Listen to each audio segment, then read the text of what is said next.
সুপ্রভাত। কেমন আছো তোমরা সবাই? অনন্যার ব্লগসের আরও একটি নতুন ব্লগে তোমাদের সকলকে অনেক অনেক স্বাগত জানাই।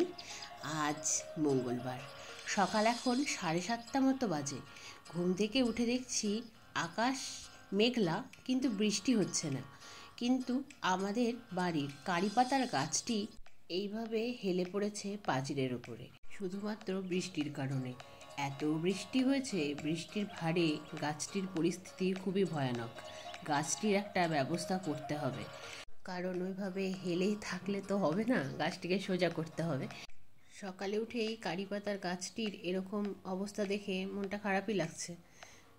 তো তারপরে ব্রাশ করলাম, ফ্রেশ হলাম, তারপর যোগা করে এখন মা কড়াইতে মুড়ি ভাজা করছে। মা বলছে আজকে মুড়ি ভাজা দিয়ে চা খাবো চল। কারণ আজকে সকালে উঠেই মায়ের স্নান পুজো সব হয়ে গেছে। স্নান সেরে পুজো না করা পর্যন্ত তো মা মুড়ি চিড়ে কিছুই খায় না। তো যেহেতু স্নান পুজো সব হয়ে গেছে, তো সেই জন্যই মা বলছে চল আজকে মা মেয়েতে মিলে মুড়ি দিয়ে চা খাই। তো সেই মতোই চা আর মুড়ি দিয়ে জব্বর একটা ব্রেকফাস্ট হলো। তারপরে এখন বিছানা গোছাতে চলে এলাম ঘরে। ঘরে এসে একটা একটা করে বালিশ গুছিয়ে বিছানাটা গুছিয়ে নিচ্ছি। বিছানাটা গুছিয়ে ঘরের আসবাবপত্রগুলো ভালো করে মুছে পরিষ্কার করে নেব। আজকে একটা বীভৎস দুঃখের খবর রয়েছে। সেটি হলো সান্ত্বনা দিদি অলরেডি চলে এসেছে। চলে এসেই আনুষঙ্গিক সব খবরই মাকে দেয়, বলতে কি রান্না করেছে, গতকাল কাজ থেকে যাওয়ার পরে কি কি হয়েছিল সবই বলে। তার সাথে এটাও বলল যে আগামীকাল থেকে সান্ত্বনা দিদি 5-6 দিন কাজে আসবে না। সান্ত্বনা দিদির বড় মেয়ের বাড়ি যাবে।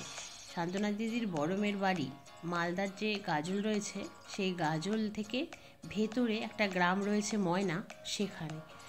তো সান্ত্বনা দিদি 5 দিনের জন্য বলেছে, যদিও 5-6 দিন এরকম, কিন্তু সান্ত্বনা দিদি একবার কোথাও গেলে 5-6 দিন যে কয়দিন হবে ভগবান জানে। এমনিতে এটা সত্যি কথাই, সান্ত্বনা দিদি সহজে কাজে কামাই দেয় না, কিন্তু একবার যদি কামাই দিতে শুরু করে তাহলে খুব মুশকিল হয়ে যায়। এই কথাটা শোনার পর থেকে আমার আর মায়ের দুজনের মনই ভীষণ অস্থির হয়ে রয়েছে। কারণ সান্ত্বনা দিদি একবার কামাই দিতে শুরু করলে সান্ত্বনা দিদির মনে হয় কাজে ফিরতে ইচ্ছেই করে না। হ্যাঁ, এটা সত্যি কথাই, একটানা একই কাজ অনেক দিন ধরে করতে থাকলে একটু রিলিফ পেলে তখন মনে হয় আর একটু রিলিফ নিয়ে নিই। এটা সত্যি কথাই, কারণ কথায় বলে মানুষ না অভ্যাসের দাস। কথায় কেন বলে, এটা সত্যি কথাই, সত্যিই মানুষ অভ্যাসের দাস। তুমি যেমন অভ্যাস করাবে ঠিক তেমনই হবে। বলে না, শরীরের নাম মহাশয়, যা হবে তাই সয়। তো সেই জন্যই রান্নাঘরটা তো রং করার জন্য মিস্ত্রি এসে রং বলে দিয়ে গিয়েছিলেন। ইভেন রং কিনে আনার পর উনি এসে কাজ করবেন সেটাও বলেছিলেন। তো সান্ত্বনা দিদি যে কয়দিন কাজে আসবে না, সে কয়দিন তো আর রং করা যাবে না। এই চাপ তো নেওয়াই যাবে না, কারণ একেই তো বাড়িতে যা কাজ আমাকে আর মাকে করতে হয় সেগুলো তো রয়েছে।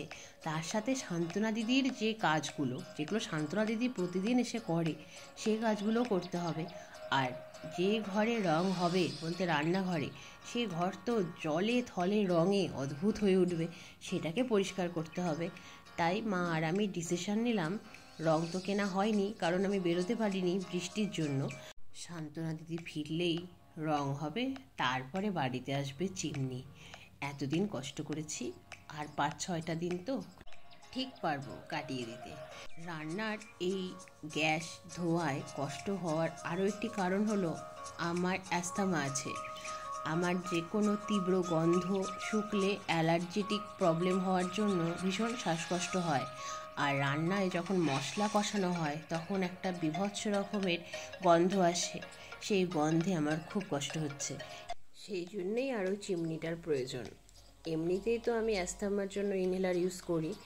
তো এইভাবে চলতে থাকলে, বেশি দিন চলতে থাকলে অ্যাস্থামাটা বাড়াবাড়ি হবে। তখন লোকাল ডক্টর যিনি আছেন আমাদের, এমনিতে হাউস ফিজিশিয়ান, ওনাকে দেখাতে হবে। তখন উনি সব শুনতে চাইবেন। উকিল আর ডক্টরকে কিছু লুকোতে নেই, সত্যি কথাই বলতে হবে। তখন উনি ভীষণ বকাবকি করবেন আমি জানি। তো সেই জন্যই precaution is better than cure, তাই চিমনিটা লাগিয়ে নেব। দেখো, তোমাদের সাথে গল্প করতে করতে অনেকটা রান্নাই হয়ে গেছে। আজকে তৈরি হচ্ছে উচ্ছে বেগুন ভাজা, পনিরের সবজি আর ভাত। আর আমার জন্য তৈরি হবে স্পেশালি ফ্রায়েড রাইস। প্রথমে ঠিক ছিল বৃষ্টি হলে খিচুড়ি খাবো, কিন্তু খিচুড়িটাও যেহেতু একটু রিচ হয়ে যায়, বাবার জন্য সেটাও খুব প্রবলেমেটিক হতে পারে, তাই আমরা রিস্ক নিতে চাই না। তাই মা বলছে বাবার জন্য ভাতই করে দেব। তখন আমি বললাম, বাবা যদি ভাতই খায় তাহলে আমার জন্য ফ্রায়েড রাইস করে দাও, কতদিন খাইনি মা ফ্রায়েড রাইস। তাই মা বললো আচ্ছা ঠিক আছে, তাহলে তোর জন্য ফ্রায়েড রাইসই বানিয়ে দেব। তাই আজ তো আমার রাঁধুনি জীবনের ফ্রায়েড রাইস করা প্রথমবার, সেই জন্যই মা দেখিয়ে দিচ্ছে আর আমি ফ্রায়েড রাইসটা বানিয়ে নিচ্ছি। ফ্রায়েড রাইস করতেও আজকে আমি শিখে যাচ্ছি কিভাবে তৈরি হয় ফ্রায়েড রাইস। আমার সবচেয়ে ভালো লাগে বিরিয়ানি, তারপরে ভালো লাগে ফ্রায়েড রাইস, তারপরে ভালো লাগে পোলাও, আর এদিকে রয়েছে পরোটা, লুচি, গোলা রুটি, লাস্টের রুটি, আর সব শেষে রয়েছে ভাত। আমি বাঙালি হলেও ভাতের থেকে আমি এই সব জিনিস খেতে বেশি পছন্দ করি। দেখো, ফ্রায়েড রাইস বানানো কমপ্লিট। তারপরে স্নানে চলে গিয়েছিলাম। স্নান সেরে এসে এখন জামা কাপড়গুলো ছাদে মেলে দিতে এলাম। জামা কাপড়গুলো ছাদে মেলে দিয়ে করব লাঞ্চ। তারপরে যাব বুনুর কাছে, বলতে বুনুর স্যালনে। বুনু আজকে আমাকে কল করে যেতে বলেছে। বুনু একটা স্পা ফেসিয়াল করবে আমার উপরে, তো সেই জন্যই যেতে হবে। আর তার সঙ্গে ভাবলাম আমি যাই, গিয়ে শ্যাম্পুটা করে আসি, কারণ সান্ত্বনা দিদি রেগুলার কাজে আসা সত্ত্বেও আমি বুনুর স্যালনে সেইভাবে রেগুলারিটি মেনটেন করে যেতেই পারছি না শ্যাম্পু করতে। এরপর যখন 5-6 দিন সান্ত্বনা দিদি নিজেই কাজে আসবে না, তখন তো আরোই যেতে পারবো না, বাড়িতেও শ্যাম্পু করার সময় পাবো না হয়তো। তাই চুলের যত্ন নিন, সেই জন্যই শ্যাম্পু, সিরাম আর হেয়ার মাস্ক নিয়ে বুনুর স্যালনে যেতেই হবে। তারপর লাঞ্চ সেরে চলে এসেছি বুনুর স্যালনে। বুনু দেখো কি সুন্দর একটা ডিফিউজার কিনেছে, আর এই হলো আমার উপরে যে স্পা ফেসিয়াল করা হবে তার উপকরণ। আমার ফেসিয়ালটাও কমপ্লিট হলো, তারপরে মুষলধারায় বৃষ্টি চলে এলো। বৃষ্টির কারণে বুনুর স্যালনে 2 ঘন্টা মতো ওয়েট করলাম। তারপরে ভাবলাম বাড়িতে ফিরতেই হবে, বৃষ্টিটা একটু ধরতেই বেরিয়ে পড়লাম রাস্তায়। অবশেষে টোটো পেলাম, বাড়ি এলাম। বাড়ি এসে ফ্রেশ হয়ে চা খেয়ে নিলাম। চা খাওয়ার পরে একটু রেস্ট নিলাম, কারণ একেই তো বৃষ্টিতে একটু একটু হলেও তো ভিজে গেছি, প্রচণ্ড যেহেতু বৃষ্টি হচ্ছিল।